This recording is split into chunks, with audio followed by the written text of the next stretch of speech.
Hey guys, how's it going? Got a couple ideas here going. I haven't been working on this thing. One is the thing about I just don't like this whole arm thing, with these long, long ass tie rod ends and things like that.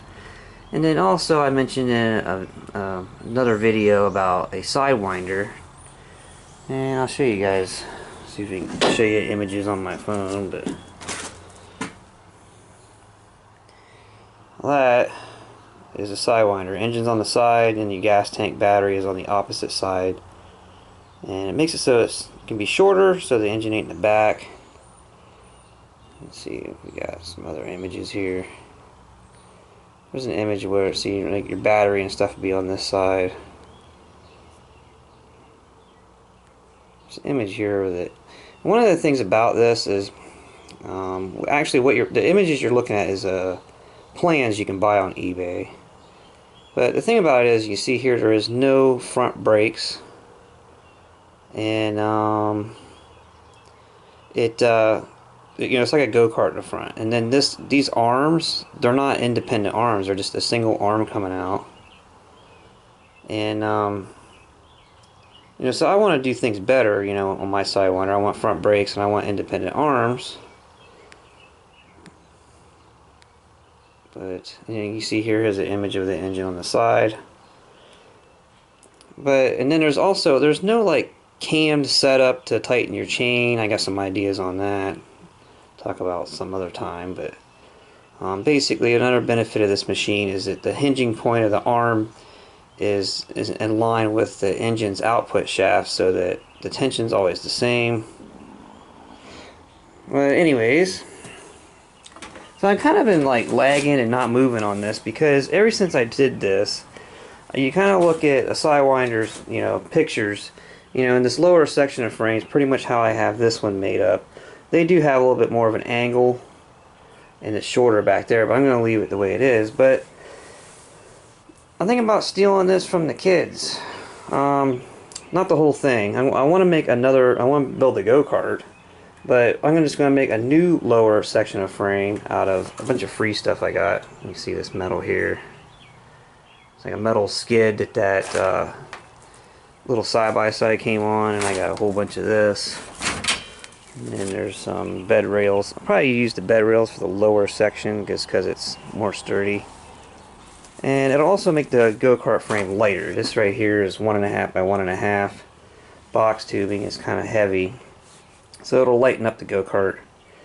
But I want to steal this from this, and what I'm going to do is I'll probably just cut this roll cage off, make another frame the same size as this, and then weld this roll cage back on, because this roll cage won't work for what I want to do for the Sidewinder. I got some ideas on making new arms. Things about it is, it's like, it's going to be really hard to weld together pieces to make new longer arms and have all the geometry right. But I got a plan for that. I'll get into that at some other time. But I want to completely replace those. Excuse me. And so yeah. I'll probably just get back to you guys once I get the new frame to where this one is, and then I'll get back with you guys. I'm not going to torture you with all that, but front end that the go-kart will get is, well, front end I was going to do no suspension in the front. This thing I made in the first couple videos of this series, it's going to go with that, and it will have the rear suspension. There's the rear swing arm. It'll have rear suspension, but not front. And I might simplify the steering system on it.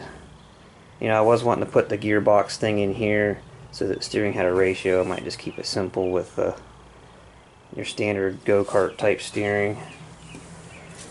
But pretty much, I got all kinds of materials, and I'm broke.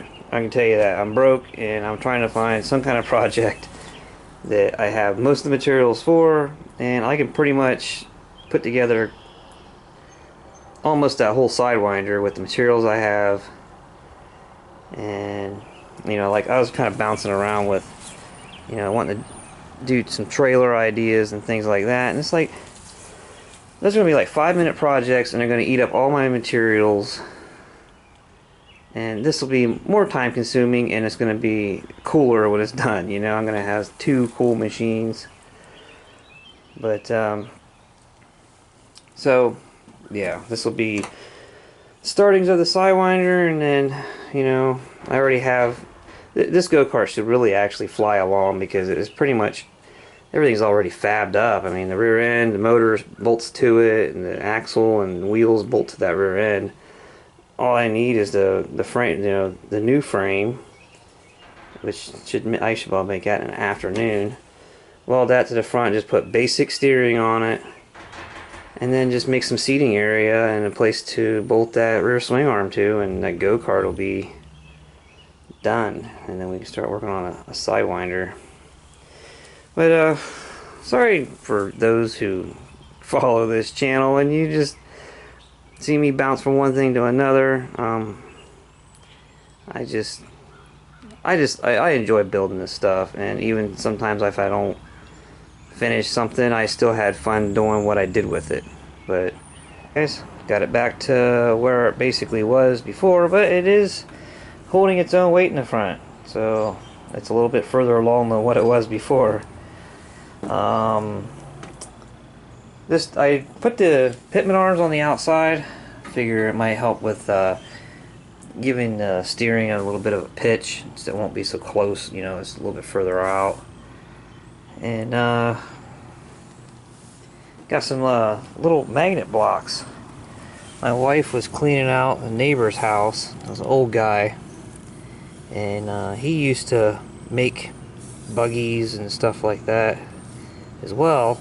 And you know, so these are perfect for like trying to hold stuff together, hold stuff square, things like that. The only thing bad about it is you don't want to get them close to each other. I mean, you get them much closer than what they are right now, and they just suck themselves together. So that's cool. She just brought them over to me, and here, can you have a use for these? I'm like, heck yeah! That's exactly what I need right now. So next up, I think I'm going to work on making some kind of nose piece for this thing, so it has like a front end. And so I'll bend up some pieces on the old bender, and see what we get. Alright, got some pieces bent up, and put them in like that. And we'll get the magnets out, stick them on there, and tack them up. Alright, so that's what the magnets are good for. I ain't gotta hold it in place and try to tack it and then bend it and everything else. I can just tack it up. It'll work out nice. Alright, so I got them that nose piece put in there.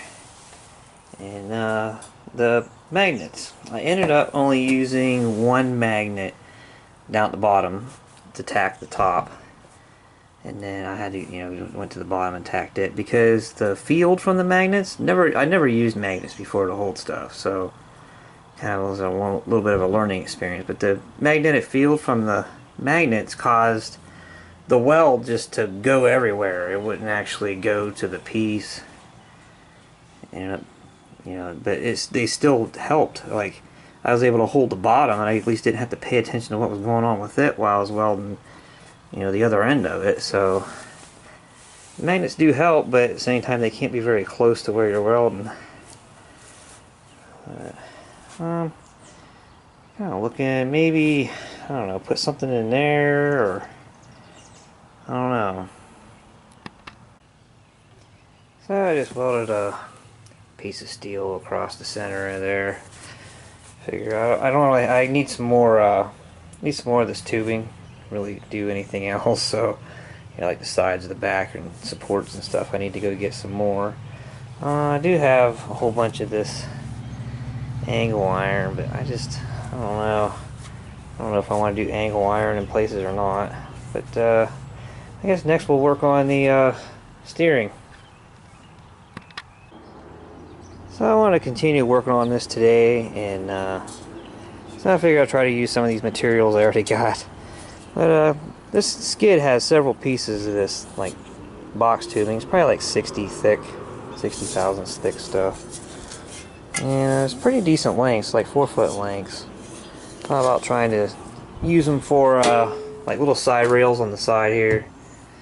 So well, get in here, put them in, you know, something like that. So cut them up, see if I can weld it. I don't know, it's awful thin. If anything, maybe I have to get the little welder out.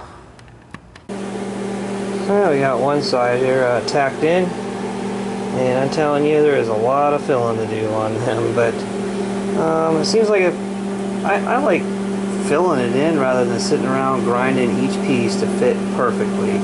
I'd rather just cut it straight, fill it in, because a lot of guys will like notch them out.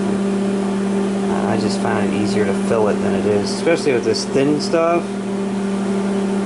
When you sneak up on it when you're filling it, it's actually easier to weld it up than it is if it fit and you try to weld it, and then it's going to burn through anyways. But at least that's my thoughts. It's easy, quicker to fill it than it is to make it fit. The next problem is putting the other side in and making sure that it is exactly the same dimensions away from the frame. You know, putting this one in, I just kind of like, oh, that looks good, and so the other side I actually have to measure it. So, alright, so both of them are welded in, and they are not the same. And it's pretty much, it's just getting to where I can't get everything perfectly right on this thing anymore. A lot of it started when I did a double bend up here, messed this up. So anytime you try to get a frame of reference off of, you know, these pieces, so that messed up the distance between this bar and that center bar, and that bar against the center bar. They're not the same, but this bar going up through the center is perfectly in between the center of, you know, back and up here. You know, the bar is in the center, and the axle is in the center, you know, relative to what those are. But stuff just ain't turning out right. And another one is when I cut this whole roll cage off of the other frame, there was things that got tweaked about it. No matter how much I pulled and snugged and clamped, things just didn't turn out perfect. But you know, this is my first time building something like this end to end, so most of the time in the past I just like made engines fit and stuff, or made brake calipers fit something or whatever. So you know, this is my first time building something end to end like this, and I really think the next one I do would turn out way better than this one. So, but I think I'm going to try to get another piece of that box tubing going across from here to here, like a dash piece, and at least I'll have somewhere to start. You know, when I start doing the steering, I'll have something there. Well guys, I think I'm about done for today. Got that dash piece tacked in, and I am about well burned out for today. So far today I cut that roll cage off the other frame, made a whole new bottom piece of frame, and welded a roll cage to it. Made this bumper assembly, welded the axle in, put two side pieces on, and that dash piece. So I think that's pretty good for one day's time. Hopefully next we'll get to the steering, and I think I got an idea to make it super simple. That Saturn rack and pinion that I shortened and everything for that Rhino project, I think I'll just this don't have any suspension, so I'll just fasten that thing in here and just hook up the tie rod ends and, you know, run the steering column up. I think that'll be super easy. But I guess I'll catch you guys later.